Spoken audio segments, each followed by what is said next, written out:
नमस्कार साथियों, ज्योतिष की चर्चा में आप सभी के बीच उपस्थित हूँ। इसी के साथ आप सभी से आग्रह करता हूँ, चैनल को सब्सक्राइब करें, लाइक करें और शेयर करें। आज की चर्चा का विषय है तुला लग्न में मंगल नीच राशि में क्या फल देंगे। आप सभी के सामने ये तुला लग्न का चार्ट है। पहले भाव के अंदर 7 नंबर लिखा हुआ है।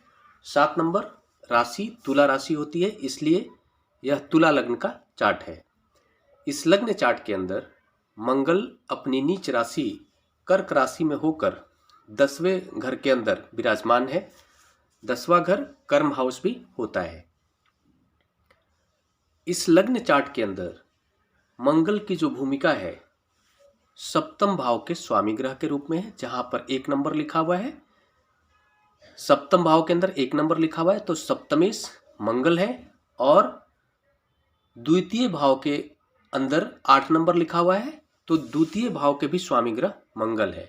मतलब धनेश और सप्तमेश मंगल है, जो अपनी नीच राशि कर्क राशि में होकर 10वें घर के अंदर विराजमान है। इस लग्न चार्ट के अंदर मंगल का संबंध धन भाव से बन रहा है। इस लग्न चार्ट के अंदर मंगल का संबंध सप्तम भाव से बन रहा है। सप्तमेश और 10वें घर से सप्तमेश का संबंध बन रहा है और धनेश का संबंध 10वें घर से बन रहा है। इसके परिणाम क्या होंगे? सबसे पहले कोई भी ग्रह जब उच्च का या नीच का होकर किसी भी लग्न चार्ट के अंदर जब बैठता है तो पर्टिकुलर जिस कारक क्षेत्रों का वो ग्रह स्वामी होता है उन क्षेत्रों पर सकारात्मक या नकारात्मक एक कॉमन जो प्रभाव होता है वो तो होता ही है। जैसे मंगल नीच राशि में जब भी होंगे तो जातक के अंदर जो एनर्जी का जो लेवल होगा उसमें कमी आ जाएगी। जब मंगल जो है जातक एनर्जी का कारक ग्रह है, मंगल इलेक्ट्रॉनिक्स से संबंधित क्षेत्रों का कारक ग्रह है, मंगल जमीन जायदाद का कारक ग्रह है। जमीन का मूल रूप से कारक ग्रह मंगल है, लैंड का। इस तरह के क्षेत्रों में जब भी कोई कार्य करेगा जातक तो उसको बहुत सारे मुसीबतों का सामना करना पड़ता है। ये एक कॉमन प्रभाव है मंगल अगर नीच राशि में है तो।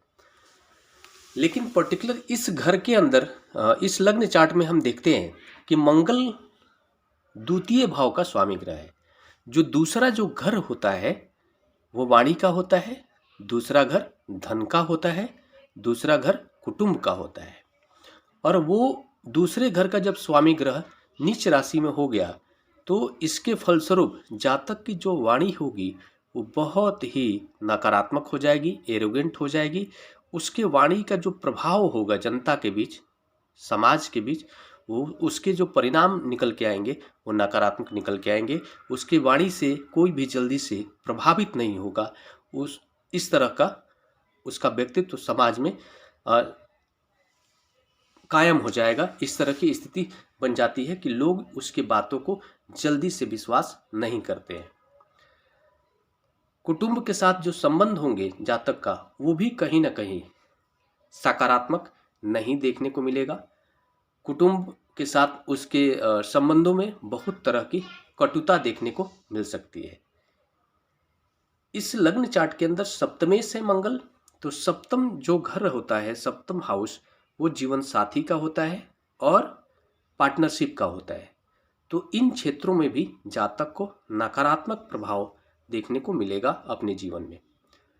सप्तम हाउस जीवन साथी का होता है। इसके फलस्वरूप हम यह मान सकते हैं कि जातक को जो अपने जीवन साथी से एक जो उम्मीद होती है, जो एक एक्सपेक्टेशन होती है, उसमें कहीं ना कहीं नकारात्मक प्रभाव दिखने को मिलेगा।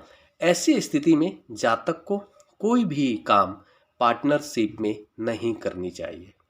अगर वो पार्टनरशिप में काम करेगा तो वो जो फल होगा वो नकारात्मक होगा और वाद विवाद की स्थिति भी बन सकती है।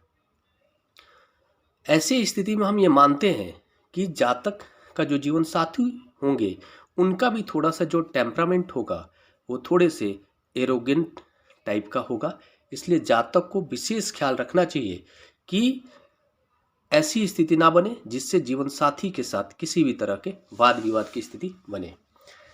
इस तरह की स्थिति में मंगल को हम देख रहे हैं कि मंगल की डायरेक्ट जो दृष्टि है वो 4th हाउस के ऊपर पड़ रही है।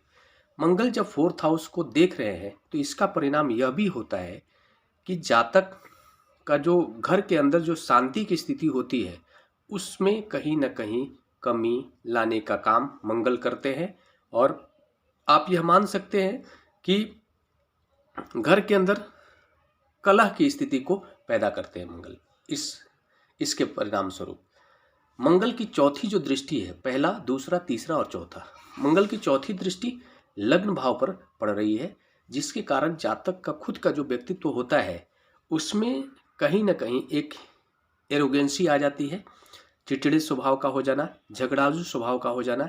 इस तरह के प्रभाव मंगल जातक के व्यक्तित्व में डालने का काम करते हैं। एक साथ में एक अच्छी बात यह भी है कि जातक के अंदर ऊर्जावान भी बना देंगे जातक को, और साथ में थोड़ी सी नकारात्मक यह स्थिति होगी कि ऊर्जावान के साथ साथ वो जिद्दी, जुझारू, झगड़ालू ऐसी भी स्थिति बना देंगे मंगल। 7वीं दृष्टि 4th हाउस पर पड़ रही है और 8वीं दृष्टि मंगल की 5th हाउस के ऊपर पड़ रही है, जिसके फलस्वरूप हम यह देख सकते हैं कि जातक को जो अपने संतान पक्ष से एक सकारात्मक उम्मीद की जो स्थिति होती है उसमें हम यह पाएंगे कि जातक को अपने जीवन में खुद के सामर्थ्य से जो धन अर्जित करने चाहिए उसमें कहीं ना कहीं कमी देखने को मिलेगी। लेकिन उसके संतान से हम यह एक्सपेक्ट कर सकते हैं कि कुछ हद तक उसके संतान से जो भी जो है कि एक घर के सामर्थ्य को आगे ले जाने का जो कार्य है वो संतान करेंगे। थोड़ी बहुत सकारात्मक स्थिति बन सकती है और जातक को ये हम मान सकते हैं कि जातक यहाँ पर बैठ कर के और वो 5th हाउस पर देख रहे हैं, जिसके परिणाम स्वरूप जातक के अंदर जो जातक का जो ज्ञान होगा वो युद्ध क्षेत्र से संबंधित होगा। वो बहुत सारी जो है कि युद्ध की कला से वाकिफ होगा, ऐसा हम मान सकते हैं। इस तरह की स्थिति में हम ये मानते हैं कि मंगल 10वें घर के अंदर चूंकि बैठ रहे हैं तो इसके फलस्वरूप हम ये मानते हैं कि जातक का जो इंटरेस्ट होगा वो मंगल के क्षेत्रों पर होगा। ऐसा जातक हो सकता है कि डिफेंस में कोई कार्य कर रहा हो, डिफेंस में उसकी नौकरी लग जाए, लेकिन नौकरी लग जाए और साथ में जो है कि वो बहुत सारे युद्ध कला क्षेत्रों का परख रखने वाला हो और युद्ध कला में पारंगत हासिल करने वाला हो, ऐसी स्थिति भी बन सकती है। लेकिन ओवरऑल इसके जो परिणाम होंगे मतलब वो नकारात्मक होंगे, ऐसी स्थिति भी बन रही है। मैं ऐसा एक विशेष बात आपको मैं बता दूं कि मंगल जब भी जो है कि नीच राशि में बैठे या उच्च राशि में बैठे कोई भी ग्रह, उसके सकारात्मक और नकारात्मक थोड़े प्रभाव जरूर होते हैं। ये जो प्रभाव बताया जा रहा है पर्टिकुलर एक ग्रह की पर्टिकुलर एक स्थिति को देखकर बताया जा रहा है।